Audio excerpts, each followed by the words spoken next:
Media को देखा, क्या आपने देखा कि किसी भी ओबीसी समुदाय के जो लोग वहां पहुंचे थे खुल के अपनी बातों को रखे कि नहीं ओबीसी के साथ छल हो रहा है, चाहे वो डुल्लू महतो जी सांसद हो, क्या उनको नहीं फर्ज बनता था कि वो रांची आए, एक ओबीसी का मीटिंग किए रांची में जहां मीडिया का हब है, कि मीडिया को संबोधित करते हुए ये कहें कि नहीं ओबीसी के साथ छल हो रहा है, जबकि उसका ऑर्गेनाइजर एक पत्रकार है। उसका जो ऑर्गेनाइजर है कौन है? पत्रकार है। हमको भी फोन किए तीर्थनाथ दा कि आप आइए, हम नहीं आ पाए। तो जब एक पत्रकार ऑर्गेनाइज कर रहा है और आप पत्रकारिता करते हैं तो आपके समूह के लोगों को वहां लेके जाना चाहिए था, एक बैठा के पीछे में हम लोग के जैसा प्रेस कॉन्फ्रेंस कर देना चाहिए था कि इतना तारीख को बंदी करेंगे, इतना तारीख के सारे ओबीसी समाज उतरे, हम भी आएंगे, मेरा जितना लोग दिख रहा सब आएंगे। लेकिन आप ये लोग कह तो रहे हैं बोलते कि नहीं है। ऑर्गेनाइजर एक पत्रकार था, ठीक जी है। आप जेल कैंप से संबंध रखते हैं, उनके आप पदाधिकारी भी हैं, जी आप एक सामाजिक कार्यकर्ता तो है नहीं। जी आप आज एक नेता होने के नाते आप अपना आवाज रखे। ऑर्गेनाइजर वो एक पत्रकार के तौर पर वो नहीं किए होंगे, एक ओबीसी समाज से आते हैं इसलिए किए होंगे। आपका दो ना आज प्रेस कॉन्फ्रेंस है। आज प्रेस कॉन्फ्रेंस में जब वो लोग देखेंगे तो वो लोग भी सवाल करेंगे कि आज तो ओबीसी में BC1 में 182 जातियां हैं, BC2 में लगभग 80 से ज्यादा हैं। सभी जातियां अगर देखा जाए तो 250 तक हो जाएंगे, उनमें से कई 10 आदमी ही आप लोग थे, और हर का संबंध जेल कैंप से हम देखे कि है लगभग।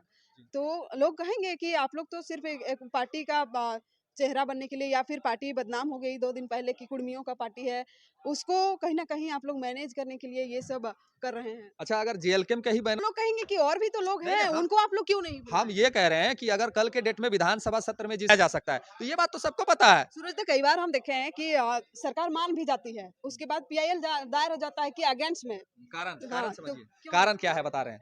कारण है कि जो लोग पीआईएल दर्ज करते हैं का जो रिजल्ट आया है उसमें क्या कुर्मी समाज तो के। क्या कुर्मी समाज को ये समझ में नहीं आया कि हम ओबीसी से आते हैं, ओबीसी को सारे को हम गोलबंद करेंगे, और जितना आबादी है उस आधार पर हम लोग आरक्षण मांगेंगे, ना कि हम अकेले एसटी में शामिल। नमस्कार, जोहार। झारखंड में कुर्मी आदिवासी आंदोलन के बाद अब ओबीसी समाज के लोग भी जग रहे हैं। कल के दिन में कई संगठन मिलकर रांची में ही बैठक की गई, और आज रांची के प्रेस क्लब में भी ओबीसी मोर्चा को लेकर बातें हुई। हमारे साथ बातचीत करने के लिए सूरज सिंह जी हैं।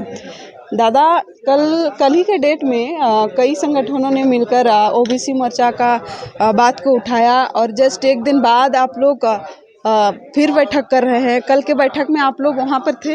नहीं, हम लोग नहीं थे।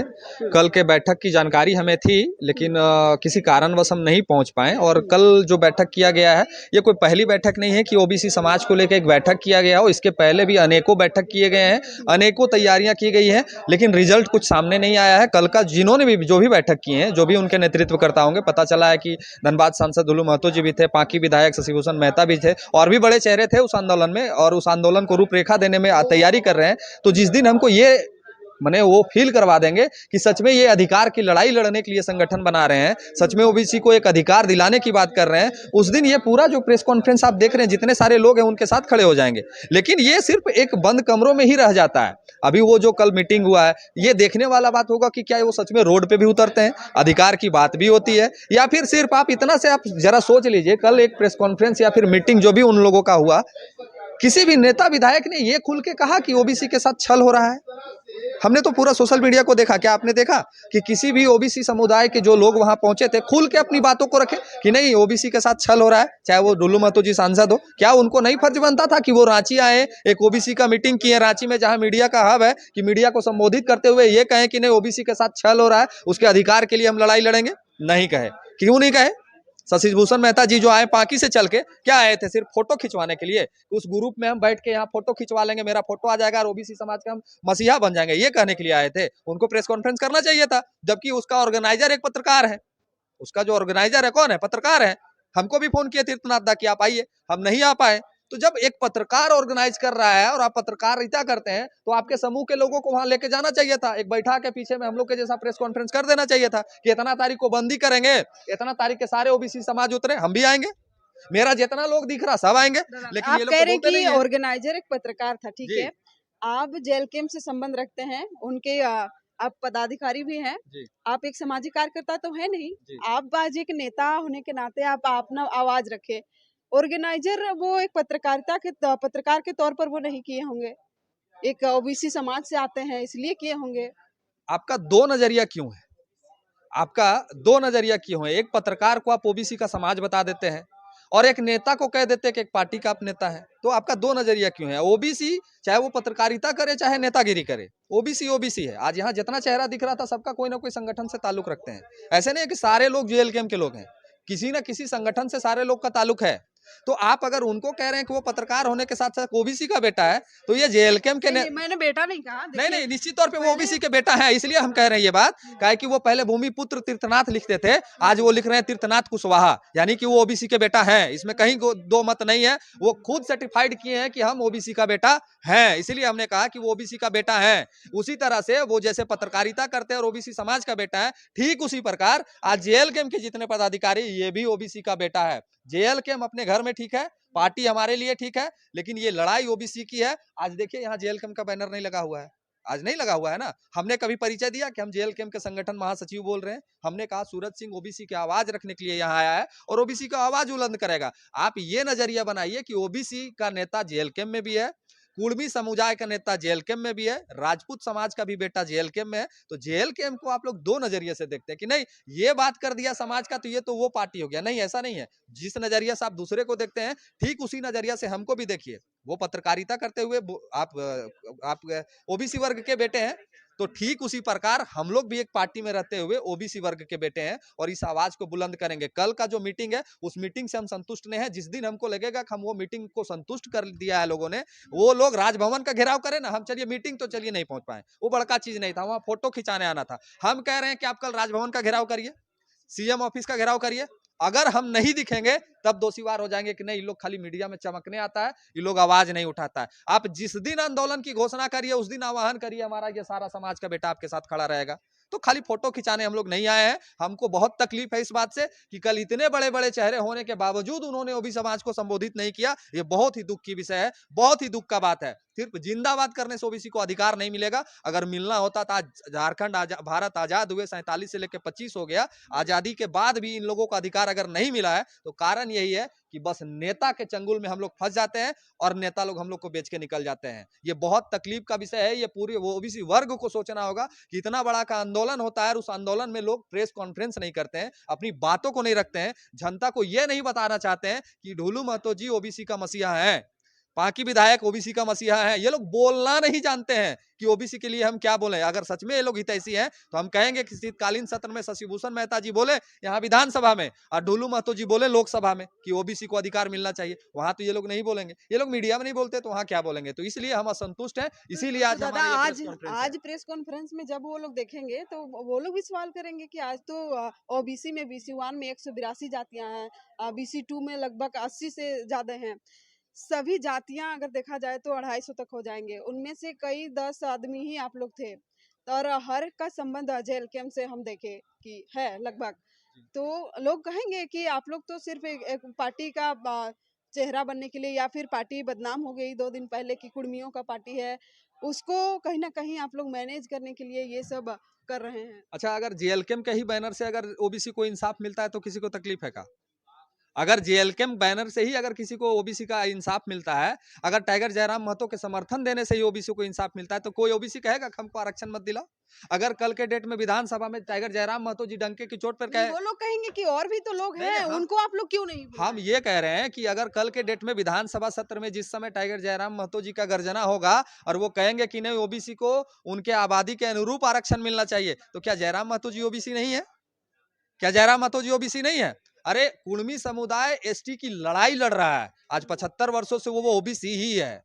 वो जब एसटी में चले जाएंगे तब चले जाएंगे, आज तो वो भी तो ओबीसी यहाँ है। पर और सवाल आ जाएगा कि कहेंगे अगर 27% आरक्षण लागू कर दिया नहीं, जाए कभी हमने नहीं कहा, तो क्या कुर्मी हम एसटी में शामिल होना बंद कर हमने देंगे? कभी नहीं कहा कि 27% आरक्षण के लिए हम ये लड़ाई लड़ रहे हैं। हमने कभी नहीं कहा कि हमको 27% चाहिए। हम ये कह रहे हैं कि हमारी जितनी आबादी है उतनी आरक्षण हमको चाहिए। और 50% वाला जो खेला है, तो 50% से तो ज्यादा हो जाएगा फिर। 69% आपका 9th शेड्यूल में डाल के आपका तमिलनाडु 69% में आपका आरक्षण दे रहा है। आपका कर्नाटक में ओबीसी को 52% आरक्षण देने की तैयारी चल रही है। तो आप सुप्रीम कोर्ट क्या कहता है? सुप्रीम कोर्ट कहता है कि अभी तक ओबीसी का कोई जनाधार का पता नहीं है कि कितना आबादी है। अगर एक व्यापक आधार पता चल जाए कि ओबीसी का आबादी सच सच में इतना है तो हम स्वीकारेंगे उस चीज को, और ये 9 शेड्यूल में करके आरक्षण को बढ़ाया जा सकता है। तो ये बात तो सबको पता है। सूरज, तो कई बार हम देखे हैं कि सरकार मान भी जाती है, उसके बाद पीआईएल दायर हो जाता है कि अगेंस्ट में। कारण हाँ, समझिए, क्यों? कारण क्या है बता रहे हैं। कारण है कि जो लोग पीआईएल दर्ज करते हैं, जो लोग ऊपर बैठे हैं, वो चलाने वाले लोग एक ही वर्ग से आते हैं, और उनको कभी बर्दाश्त नहीं है कि ओबीसी को आरक्षण मिले, कभी बर्दाश्त नहीं है कि उनको आरक्षण मिले। तो जब उनको बर्दाश्त नहीं है कि आरक्षण मिले, तो कैसे वो मान जाएंगे।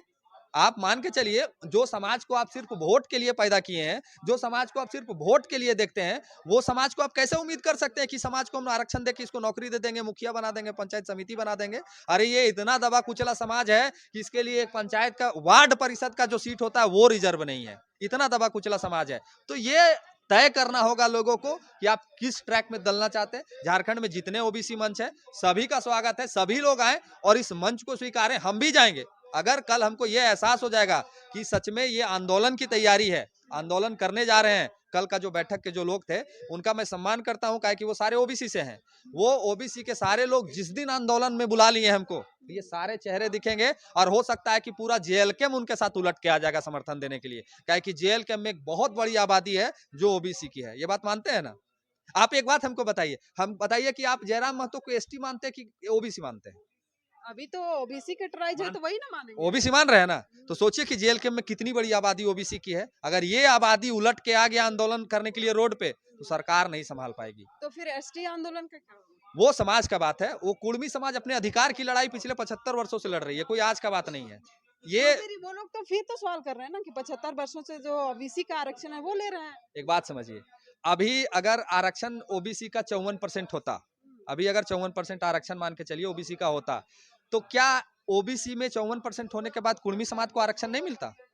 क्या अगर आप अभी अभी रेलवे का जो रिजल्ट आया है, उसमें क्या कुर्मी समाज तो के, क्या कुर्मी समाज को ये समझ में नहीं आया कि हम ओबीसी से आते हैं, ओबीसी को सारे को हम गोलबंद करेंगे और जितना आबादी है उस आधार पर हम लोग आरक्षण मांगेंगे, ना कि हम अकेले एसटी में शामिल नहीं होंगे। देखिए, ये कुर्मी समाज का अपना विचार है। जैसे कि गंजू और भोक्ता समाज को, जैसे कि पिछले 2022 में आपके सत्यानंद भोक्ता जी ने शेड्यूल ट्रैप में कर दिया, तो कुछ चीजें हैं जो छूटी हुई हैं, शायद वो चीजों को सरकार समझती है, और कुर्मी समाज का जो मांग है उस मांग को अगर देखती है, गौर करती है, और अगर ये शेड्यूल ट्रैप में चले जाते हैं तो इनको अधिकार मिलेगा। तो उस समय जब ये अधिकार इनको मिल जाएगा तब ना वो शेड्यूल ट्रैप है। पिछले 75 वर्षों तो ये भी मार झेल रहे हैं ओबीसी का, पिछले तो 75। उनके साथ साथ तो जितने ओबीसी कैटेगराइज है सभी तो चल रहे हैं ना। तो वही तो मेरा कहना है कि जो लोग अभी हैं ओबीसी में, उनको तो ये बात समझना होगा कि हम अभी ओबीसी हैं। जब ये लड़ाई को जीत जाएंगे, अभी 75 साल से कितना पीढ़ी समाप्त हो गया, कितने लोग जन्मे होंगे और दुनिया को छोड़ के चले गए होंगे, तो वो लोग को तो कम से कम अगर ओबीसी का हक मिल गया होता तो वो लोग को तो आरक्षण मिल जाता, वो लोग के लिए तो सीटें रिजर्व हो जाती। कल के डेट में मान के चलिए, रांची विधानसभा से अभी मान लीजिए सीपी सिंह चुनाव लड़ते हैं, अगर ये सीट ओबीसी के लिए आरक्षित हो जाएगा तो कोई ओबीसी का बेटा विधायक बनेगा ना, कि नहीं बनेगा। तो ये बात तो सारे लोग को समझना होगा। कुर्मी समाज के लड़ाई का हम सम्मान करते हैं, और उनका मांग जायज है, वो आधार पे बात कर रहे हैं। उनको मिलेगा कि नहीं मिलेगा ये संविधान की बात है, ये कोर्ट की बात है, हम फैसला करने वाले नहीं होते। लेकिन हाँ, जब तक वो ओबीसी में है तब तक वो हमारे साथ भी खड़ा होंगे, ये मुझे पूरा विश्वास है।